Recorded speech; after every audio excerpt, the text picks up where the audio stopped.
कैसे इस घटना हुई? नेशनल हेराल्ड केस को लेकर भारत सरकार ने अपनी तरफ से कोई कसर नहीं छोड़ी।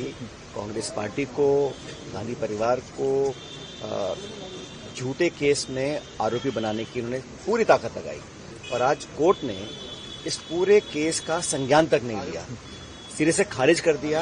और मुझे लगता है कि ये जो न्यायपालिका में हमारा भरोसा था ये उसका परिणाम है। और तथ्यहीन आरोप लगाकर छवि को बदनाम करने की जो नाकाम कोशिश बीजेपी लगातार कर रही है, ईडी को लेकर, सीबीआई को लेकर, इनकम टैक्स को लेकर, सोनिया जी, राहुल जी, तमाम लोगों को उन्होंने मीडिया के अंदर बदनाम करने की कोशिश की। आज कोर्ट ने कहा कि जो आपके दस्तावेज आप दे रहे हैं, तथ्यों का हमने अध्ययन कर लिया और हम संज्ञान योग भी, मतलब कॉग्निजेंस भी नहीं ले रहे हैं, मतलब इसमें कोई दूर दूर तक सच्चाई से परे है।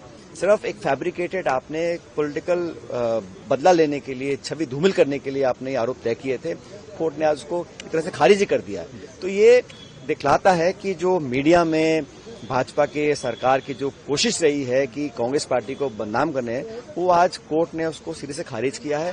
ये न सिर्फ सच्चाई की जीत है, लेकिन आने वाले समय में देश भी देखेगा कि मुद्दे डाइवर्ट करने के लिए कैसे सोनिया जी, राहुल जी को बार बार आपने कितना पीड़ा दी, कितना उन्हें नोटिस भेजे, कितनी पूछताछ कराने की कोशिश करी, लेकिन परिणाम ये निकला कि न्यायपालिका ने, भारत के लोगों का जो भरोसा है न्यायपालिका में, वो साबित हुआ है और सिरे से खारिज हुआ है। मैं इस निर्णय का स्वागत करता हूँ।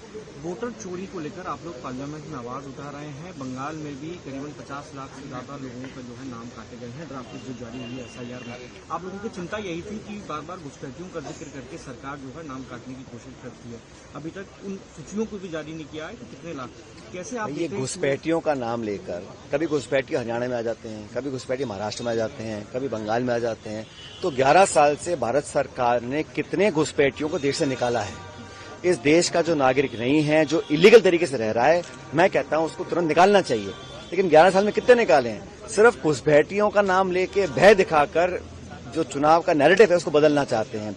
और हमारा ये कहना है कि एसआईआर पहले भी देश में हुई है, आज भी हो रही है, लेकिन इतने कम समय में, इतनी जल्दबाजी में दबाव बनाकर बीएलओ को आत्महत्या करनी पड़ रही है। कितने दुख की बात है देश के लिए।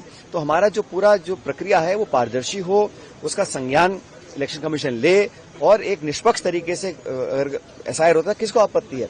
लेकिन जब आरोप आ रहे हैं, जल्दबाजी में आप कर रहे हैं, जिंदों को आप मरा हुआ दिखा रहे हैं, लाखों लोगों के नाम काट रहे हैं और घुसपैठियां कहकर आप किसान, दलित, पिछड़े, इन लोगों के नाम आप अगर काटेंगे तो उसके खिलाफ आवाज बुलंद करना हमारा अधिकार है, हमारी जिम्मेदारी है। उस काम को हम लोग कर रहे हैं।